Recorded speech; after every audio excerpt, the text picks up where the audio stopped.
So I've always like grown up in London, and a lot of my all my family are Jamaican.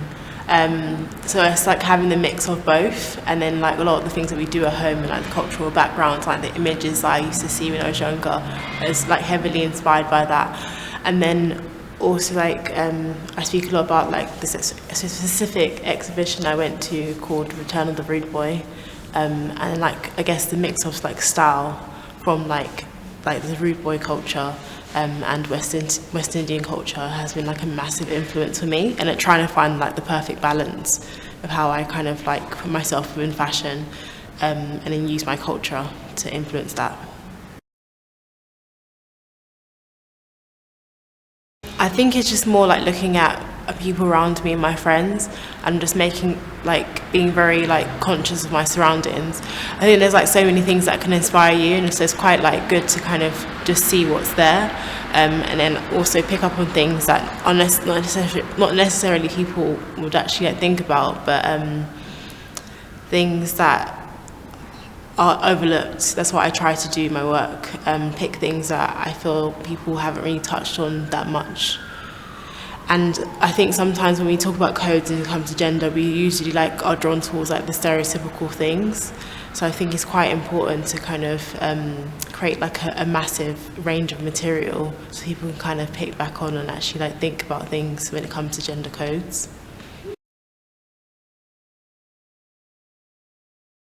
I think if I did women's wear, it would be quite similar to my menswear, because I feel like women can wear my clothes anyways, so it would probably be like a little bit more of a change of shape, so maybe add in a couple more feminine pieces into the collection. But I don't think I'm going to be doing that for another like, I don't know, 2 years, let's say, or hopefully later than that. But I just really want to establish like the actual aesthetic within menswear, because it is slightly different to like what's usually there. So just getting men used to like what I'm producing. Someone that's a bit of a polymath, so very intellectual, very open-minded, not too out there, but someone that is noticed in a crowded room.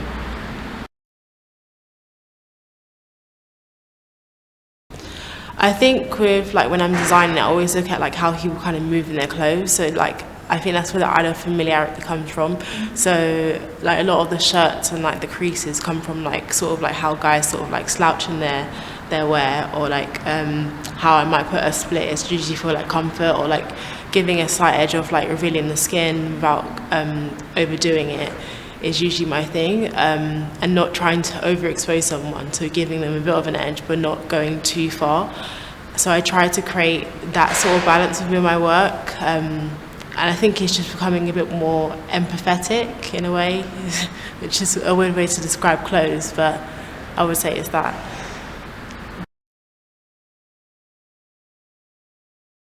I've known Ronan for a while now, and she's worked with like people who I went to like uni with, and then I've just always like admired her work, and I feel like she shoots people of colour very well, and she also has like sort of this sort of natural documentary style photography with bringing like a real fashion edge towards it.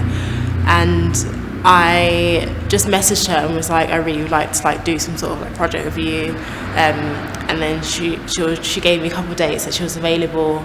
And then I showed her like my research of what I was looking at for the last collection, and like sort of how I wanted to sort of bring it back to like culture and heritage and that sort of stuff. And she was just like, why don't you choose your family? I was like, oh, that's a great idea. And I showed her like loads of members of my family, and then she picked out the one. So she like actually casted it and then like styled it. So she's like really talented, I would say. And it was just a great day because we shot it like really like close to my house, in like a football court, and you would never think that because of the lighting, and we just used loads of natural light, so it was a really sunny day. And then like we used the set designers, George Luen as well too, so it was a really good collaboration, I would say.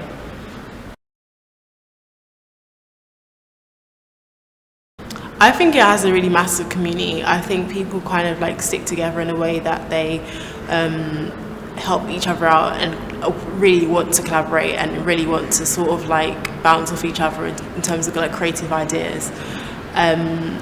Compared to like other cities I've been to, I think London has more of a togetherness when it comes to creativity, because it's really encouraged here, I would say, yeah.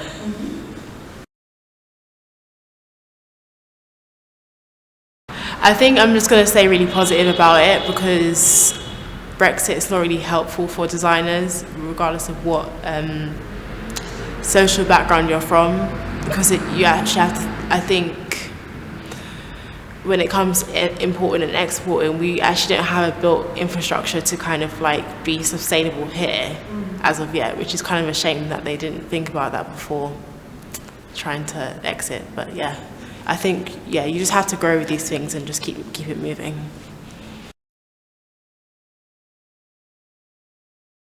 It's so weird because like when I was designing Spring Summer 20, I didn't like take it in, next year's going to be 2020, that's a big year.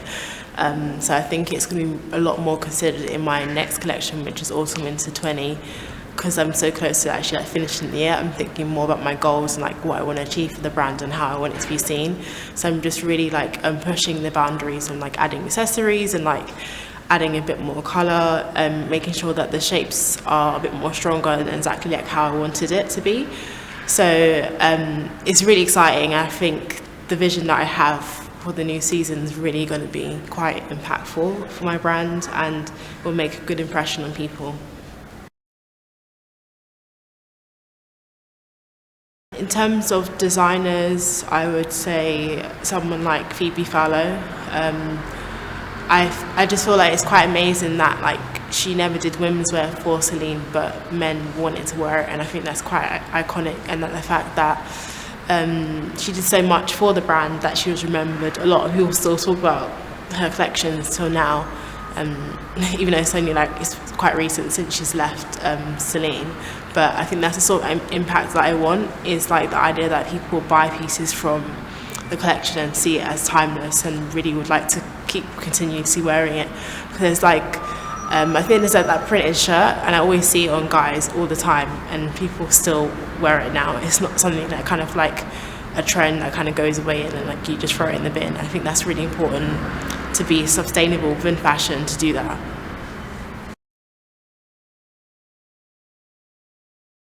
I had this tutor called Andrew Eby, so he, I guess he just really encouraged me to be the best person that I can be within fashion. So he was my tutor at Kingston University, and then he taught me through my final collection, and that's like basically the reason why I do menswear now, the reason why I decided to do MA.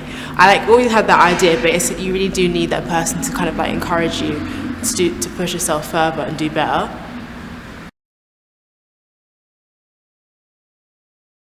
I think just having the brand, yeah, just I guess having the brand and just continuing it, because like not everyone like can do this whole like fashion thing. It's actually like probably one of the hardest jobs in the world. Like you're literally juggling a lot, and it's a lot of like ability to actually have to perform all the time.